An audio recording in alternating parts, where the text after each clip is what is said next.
Minnesotans want gun control, but there was only a sample of 652 out of 5.5 million Minnesotans. That's roughly 0.01%. That doesn't represent Minnesotans, so I call shenanigans on that one. That's like me saying 100% of Minnesotans think I'm sexy when I only ask my wife.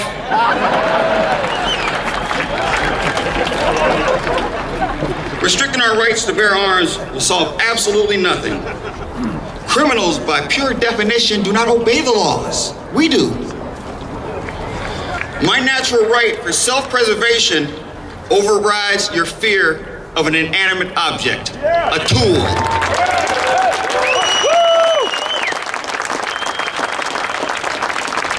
And jeopardizing my family's security by wanting to publish the names and addresses of gun owners is absurd.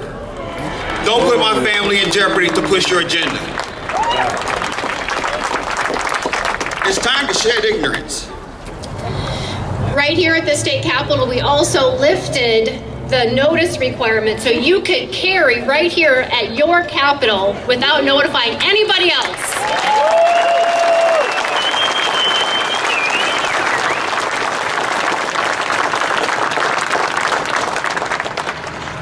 But let's just take a moment.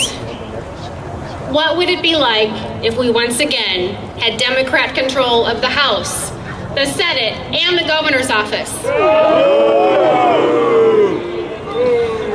Slocum's bill.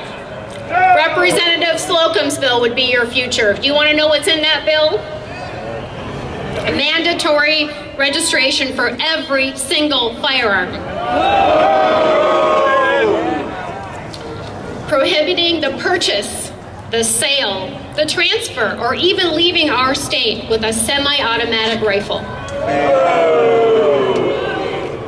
Redefining what an assault weapon is. To include a detachable magazine and any more than 7 rounds in the chamber. It gets worse. We talked about data earlier, and we have Representative Lucero here. He's our data king. All of your gun data with identifying information would be public data.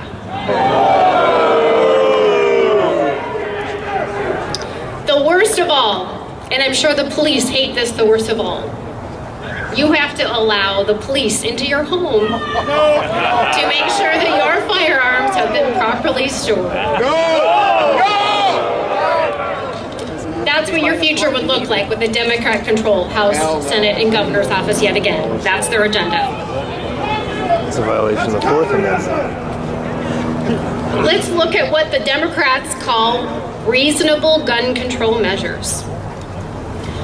We mentioned that on March 1st, Representative Pinto forced the Public Safety Committee to have a hearing.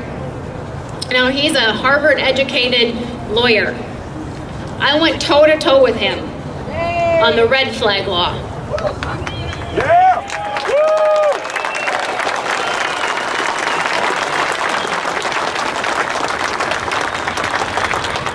Let me just point out some of the most egregious things that I found in that bill. Yeah, I was a policy nerd and I dug through it like crazy. First thing, he drafted it to a very strange part of statute. And I'm not sure exactly what he meant by it. He put it in mental illness crisis housing. Mental illness crisis housing is where he drafted the bill to. I don't know what message he was trying to send, but it was very bizarre.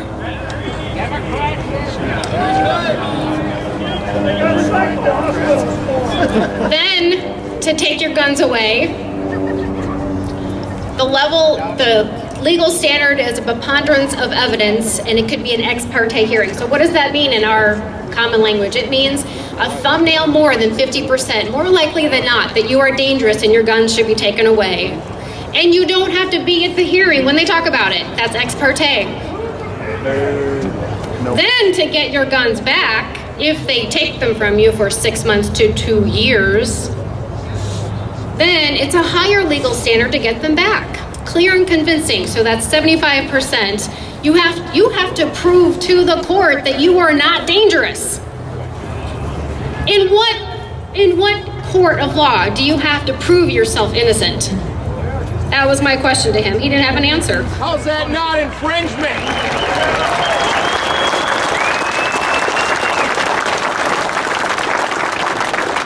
I also argued we already have very robust civil commitment statutes in Minnesota. So if you truly are a danger to yourself, you're going to kill yourself, or you're a danger to someone else, they can already take you and put you someplace safe for 72 hours to evaluate you. Doesn't that make more sense than taking the guns away? Because you know what? If you're going to hurt somebody and they take your guns, you can still use a knife.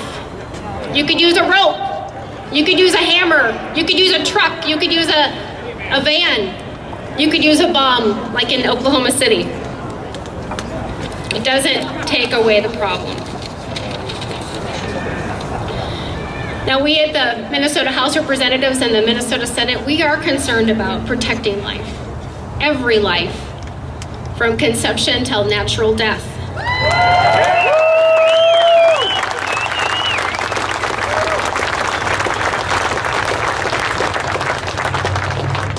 And none of us want to see an innocent person's life taken from them, whether it be at the hand of a criminal, whether it be the hand of a terrorist, or a tragic accident. And we have collectively worked to make our roads safer, and I appreciate the banner back here that talks about the drunk driver, because you know they kill a whole lot more people. Distracted driving, drunk driving, texting and driving, and we dealt with all those issues this year.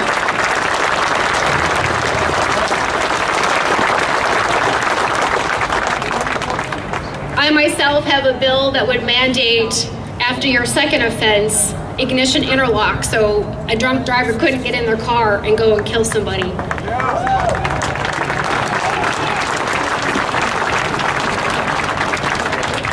But taking guns away from law-abiding citizens is not the answer.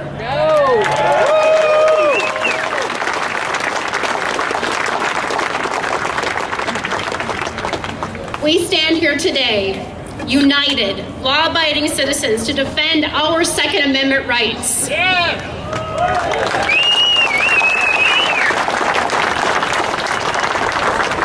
And they will stop at nothing to take that away. And that's why we are here today. Thank you.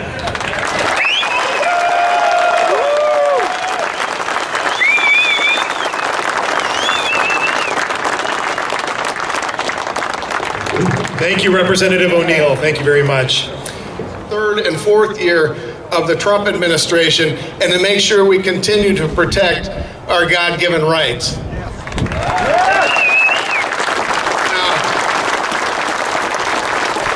Down in our first district, which is that I-90 district of southern Minnesota, all the way from South Dakota to Wisconsin and Iowa up about 80 miles, we were on the ballot last time, and we were very close to defeating that entrenched incumbent Walz. We had 49.6% of the vote. We kept going. Tim's out. He's doing something different to the point where now he's renounced all his NRA connections, given back his money. He's kind of a different candidate than when he ran down there in the first. But you know, the person that they just nominated, the Democrats, to replace him or try to replace him, yeah, that guy didn't get the memo as how you're supposed to run in southern Minnesota. You see, this isn't a gun control district down there. It's a keep and bear arms district. And the Democrat candidate, just as early as yesterday on NPR, talking about how he's going to do it different than Walz. He's for gun control, folks. He doesn't want the NRA's endorsement. He wants to fight the NRA. And then when he says, if you want to figure out what we should be doing in the future, well, let's look at examples of some of those foreign countries who've done some things on firearms. I'm thinking, really? Really? Are we going to be like Australia and confiscate weapons? Are we going to be like Europe where they don't let anybody hold firearms except maybe some police officers? Heck no, this is the United States. We don't need to follow the leads of those countries. We have the Constitution. We have the Second Amendment, and we're going to defend it.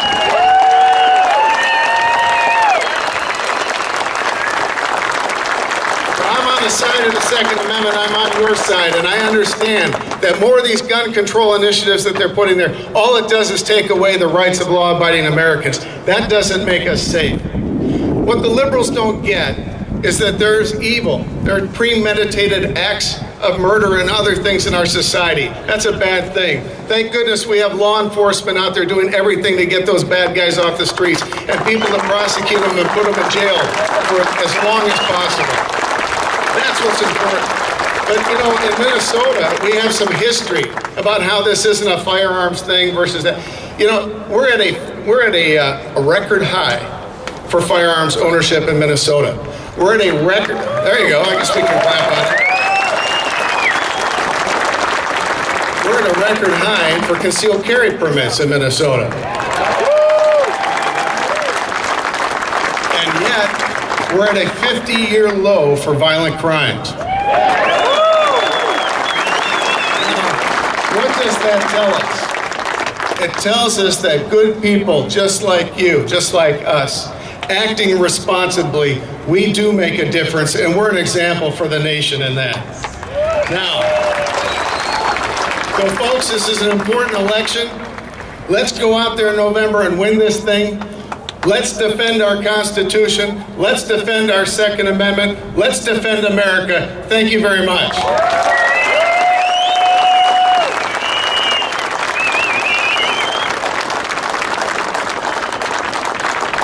I'm liking our odds in the first. Thanks. All right, our next speaker.